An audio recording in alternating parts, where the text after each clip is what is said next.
안 온 친구들 있나요? 아니요. 없으면 수업 시작하도록 할게요. 저번 시간에 선생님이랑 영화 두근두근 내 인생에 대해서 봤었는데 기억나나요? 기억나요. 거기에 등장인물이 누가 있었죠? 3명 있었는데? 부모님, 엄마, 아빠 있었고 또? 아름이. 네, 아름이가 있었어요. 그러면 오늘은 이번 시간에는 소설로 두근두근 내 인생에 대해서 선생님이랑 한번 알아보도록 할 거예요. 선생님이 먼저 학습 목표를 써놨는데 첫 번째부터 우리 같이 한번 읽어볼까요? 시작! 두근두근 내 인생의 주제를 설명할 수 있다. 두 번째 다 같이 읽어볼게요. 시작! 제목이 갖는 의미를 찾아 설명할 수 있다. 그래서 선생님이랑 오늘은 두근두근 내 인생의 주제를 찾아보고 제목이 어떤 의미를 갖고 있는지 한번 선생님이랑 찾아보도록 할 거예요. 그래서 선생님이 저번 시간에 잠깐 설명했었는데 두근두근 내 인생이 어떤 소설이라고 했죠? 갈래가?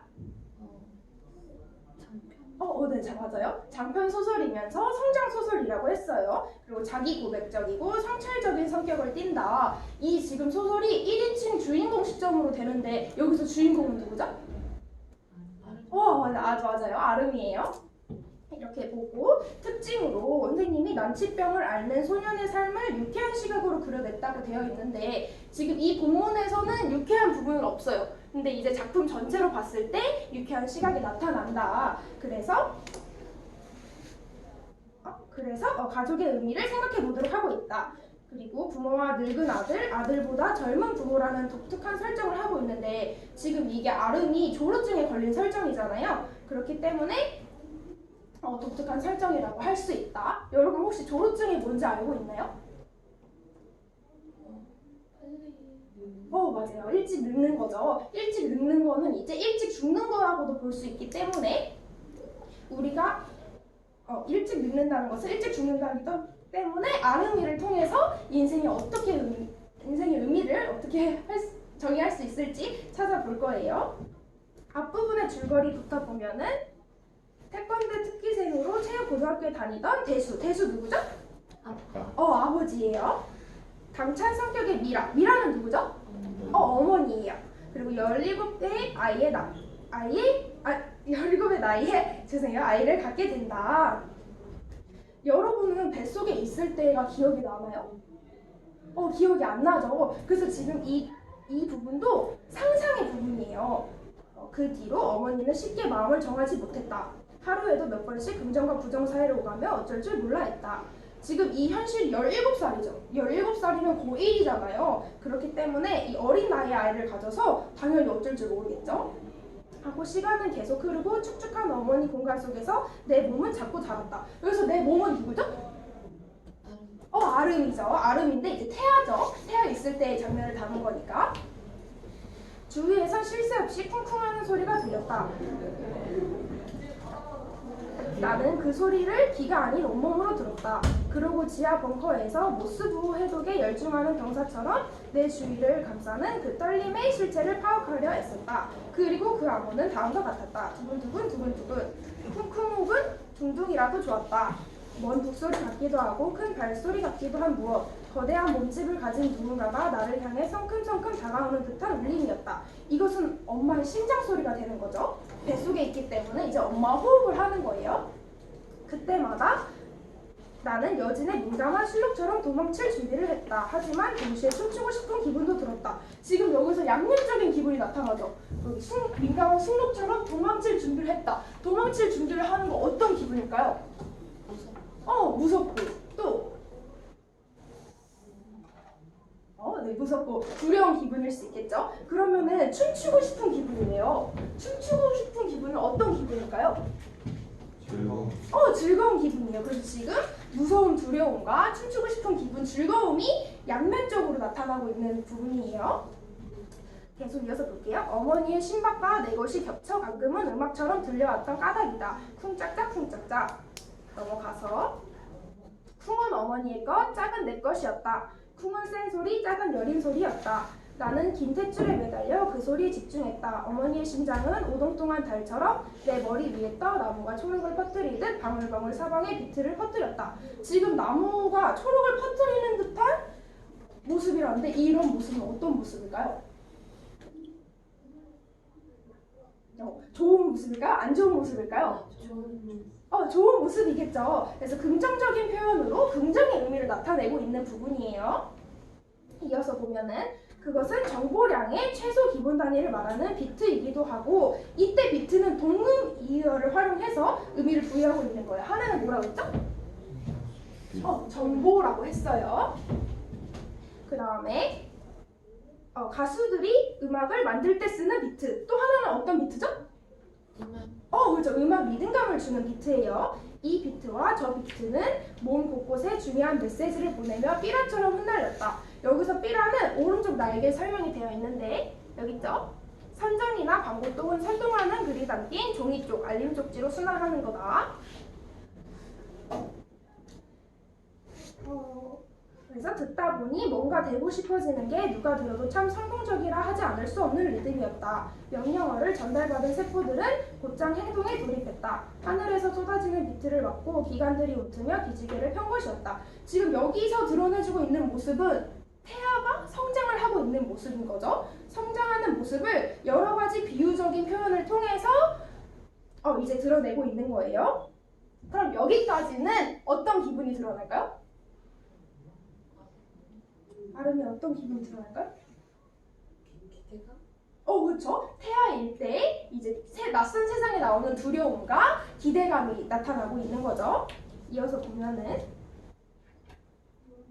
여기서부터는 이제 엄마의 대답이에요. 엄마부터. 아니 여기 대화가 나타나고 엄마의 대답이 20째 줄부터 여기 나도 그래. 가슴이 자꾸 뛰어. 가슴이 저리도록 뛰는데 멈출 수가 없어. 여기서는 지금 엄마도 똑같이 아름이처럼 두려움과 기대감을 드러내고 있는 거예요. 그래서 여기까지 보면은 이제 엄마의 뱃속에서 두근두근하는 어머니의 심장 소리를 듣고 이걸 통해서 낯선 세상에 드러나는 나의 두려움과 기대감이 드러낸다. 그래서 이게 첫 번째 제목의 의미예요.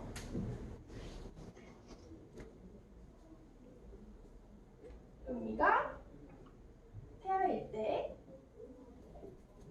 드러난다.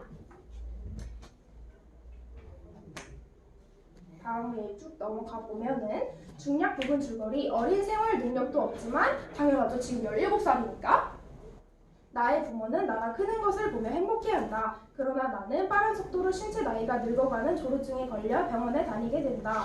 우연히 나의 사연이 방송에 소개되면서 많은 이들의 관심을 받고 암투병 중이라는 서아라는 소녀에게서 한 통의 메일을 받는다. 지금 문제적 인물이 등장을 하네요. 이 장면은 이제 첫사랑이죠. 나는 서아를 보지 못했지만 이제 서아와 메일을 주고받는 과정에서 서로 공감하는 부분이 있는 거죠.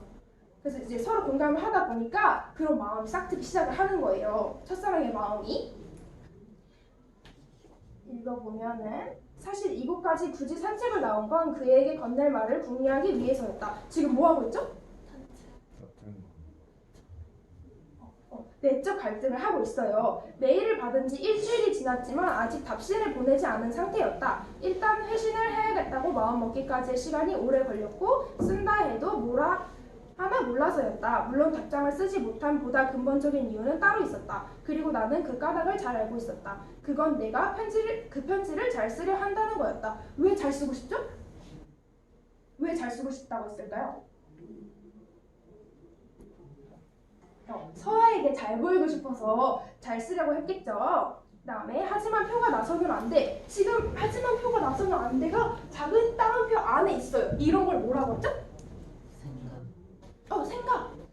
내적 독백이라고 하죠. 속으로 생각을 한 거예요. 그다음에 나는 그에게 때이른 만족을 주고 싶지 않았다. 끄덕이고 안도한 뒤 자족해 돌아서 버리게 하고 싶지 않았다. 하지만 동시에 그 애가 바란 것 이상으로 그 애를 기쁘게 해주고 싶었다. 이렇게 성숙한 표현을 쓸 수밖에 없는 거 왜 그렇죠? 지금 아름이가 몇 살이죠? 청소년인데 어떤 병에 걸린 거죠? 조루증에 걸렸어요. 지금 일찍 늙는다는 것은 일찍 죽는 거기 때문에 자신의 삶에 대해서 끊임없이 돌아보는 거예요. 그렇기 때문에 같은 청소년이지만 성숙할 수밖에 없겠죠. 아름이가 좀 더. 계속 보면은 만족이 임계점을 넘으면 여기부터 만족이 아니라 감탄이 되니까 아 하는 순간에 탄성이 만들어내는 반향을 타고 그 반향이 일으키는 가을 물결을 타고 그 애가 내게 쓸려오길 바랬다. 하지만 어떻게? 그러자 지금까지 쓴 형편없는 메모들이 떠올랐다. 힘이 잔뜩 들어간 게 생각만 해도 얼굴이 헛헛해지는 내용들이었다. 계속 지금 뭐 하고 있는 거죠? 아름이가? 맞아요. 갈등, 고민을 하고 있는 거예요. 그래서 어떻게 메일을 이제 그럴싸하게 써서 서아에게 이게 마음을 서아가 이제 나를 좋아할 수 있게끔 해주는 거죠.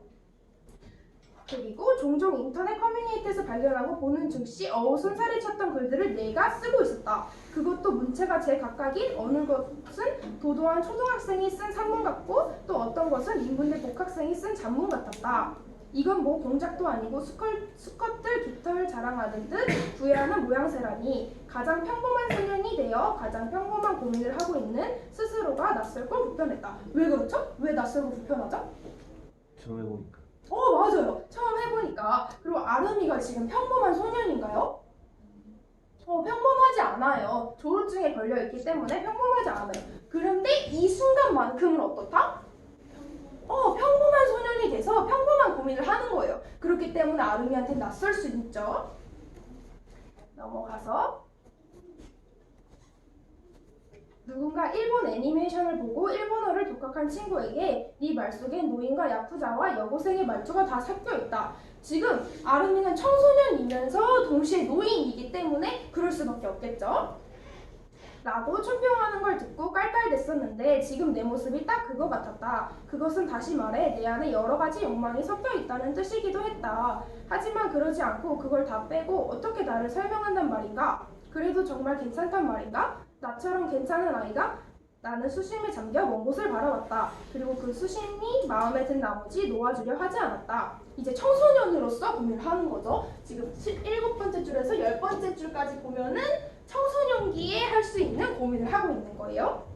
그래서 이제 평범하지 않은 아름에게 이런 고민을 할 수 있는 그 제공을 해준 서아는 이제 아름에게 긍정적 인물이죠. 여기까지는. 그 다음에 이서하.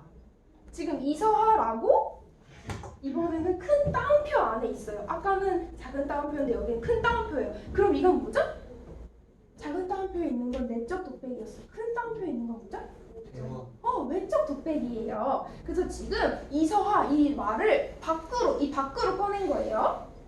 상울의 이름을 처음 배우듯 발음하는 세 글자였다. 그러자 한밤중 아무도 모르게 소나무 가지에 얹혀있다 제 무게를 이기지 못하고 툭 떨어지는 눈덩이처럼 가슴속에 조용한 기척이 일었다. 지금까지의 상황은 내가 어떻게 잘 써서 이게 서아가 나에게 올 수 있을까?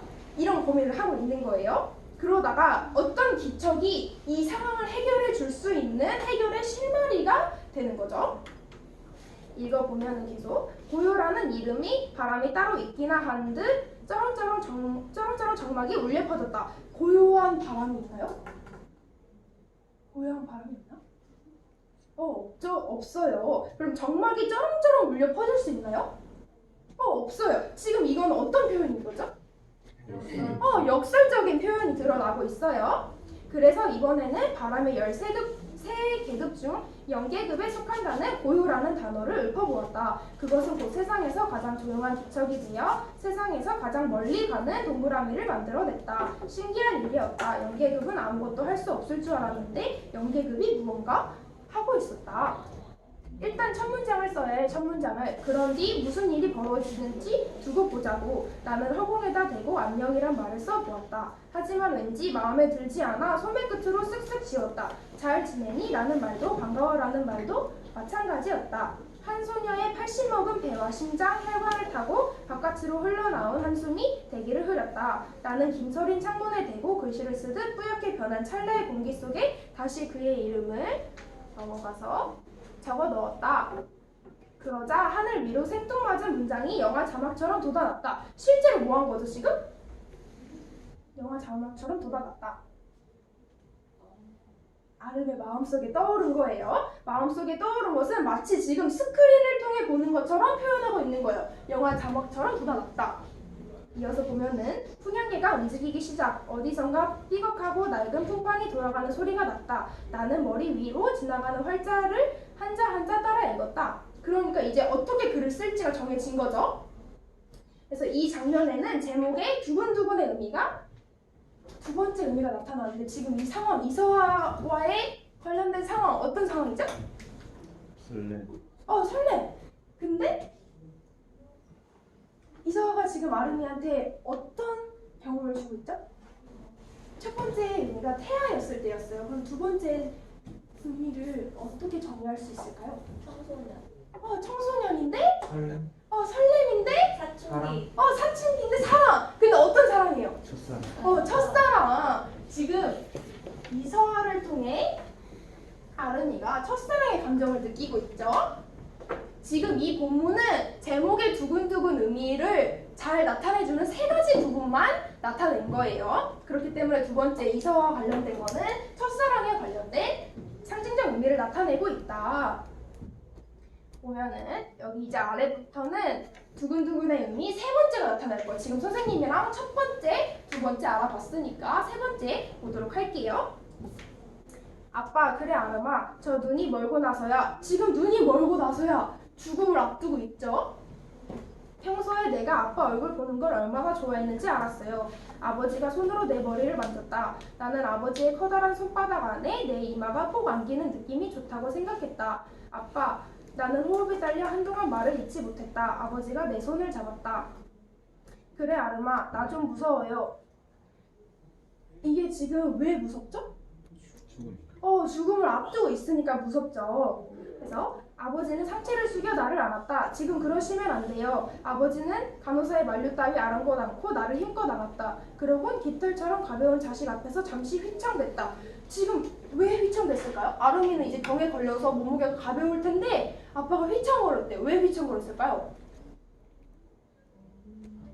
마음이 아파서. 마음이 아파서. 지금 내 아이가 죽게 생겼으니까 당연히 제 정신이 아니겠죠. 정신적으로 힘든 상황이라서 아름이가 무거워서 휘청된 게 아니라 정신적으로 힘들어서 휘청거린 거예요. 마치 세상 모든 것 중 병든 아이만큼 무거운 존재는 없다는 듯이 실제로는 가벼운데 무거운 이유가 이제 경험해보지 못한 이런 심각한 상황, 죽음을 앞두고 있는 상황에 부딪혀 있기 때문에 거기에 대해서 당연히 무겁게 생각을 할 수 있겠죠. 힘에 붙여 바들바들 손을 떨었다. 잠시 후 내 가슴께로 펄떡이는 아버지의 심장박동이 전해졌다. 쿵쾅쿵쾅.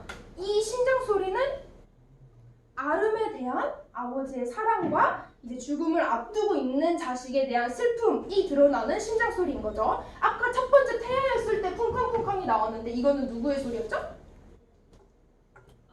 엄마와 그쵸. 엄마와 아름이의 심장 소리였다면 여기서는 이제 아빠가 아름이에 대한 사랑과 슬픔을 나타내주는 심장 소리예요.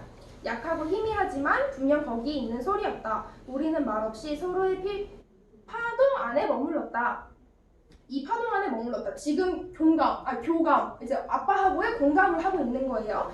그 자장 끝맨 나중에 그려지는 동심원이 토성 주위의 고리처럼 우리를 오목하게 감쌌다. 아주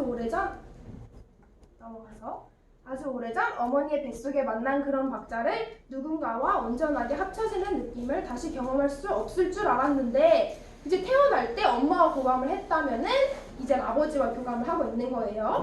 그것은 비슷한 느낌을 줄 수 있는 방법 하나를 비로소 알아낸 기분이었다. 그건 누군가를 힘껏 안아 서로의 박동을 느낄 만큼 심장을 가까이 포개는 거였다. 순간 눈물이 날 것 같았지만 나는 아버지를 아는 팔에 힘을 주었다. 그리고 다시 자리에 누워 어머니를 찾았다. 여기서는 지금 두근두근의 의미 세 번째가 나타나요. 세 번째 어떤 거죠? 어떤 상황을 앞두고 있죠? 죽음을 앞두고 있어요. 세 번째 의미는 죽음을 앞두고 있는데 이 죽음에는 아름이에 대한 아버지의 무한한 사랑과 아름이가 곧 죽어가기 때문에 내 아들이 죽어가는 슬픈 마음이 담겨 있어요. 이렇게 해서 선생님이랑 세 가지 의미를 찾아봤는데 좀 더 읽어보도록 할게요. 엄마, 뭐 하나 물어봐도 돼요? 다 물어봐. 혹시 나 무섭지 않았어요? 왜 이런 질문을 했을까요? 혹시 나 무섭지 않았어요? 이렇게 질문했어요. 왜 이런 질문을 했죠? 아름이가? 곧 죽어서? 특이하니까. 그쵸. 조로증에 걸려서 다른 청소년들과는 달라요. 그렇기 때문에 이런 질문을 할 수 있는 거죠.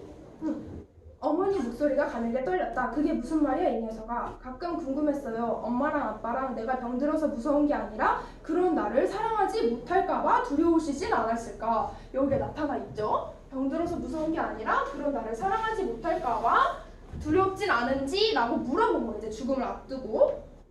어머니는 아무 말도 하지 않으셨다. 어쩌면 간신히 울음을 참고 계신지도 모르겠다. 이만큼 이제 아름이는 내적으로 성숙한 거예요. 자신의 상황을 객관적으로 본 거죠. 엄마가 갈라지는 목소리를 냈다. 응? 배 한번 만져봐도 돼요? 어머니는 당황했다. 왜? 그냥요. 알고 있었니? 어머니의 목소리가 파르르 떨려왔다.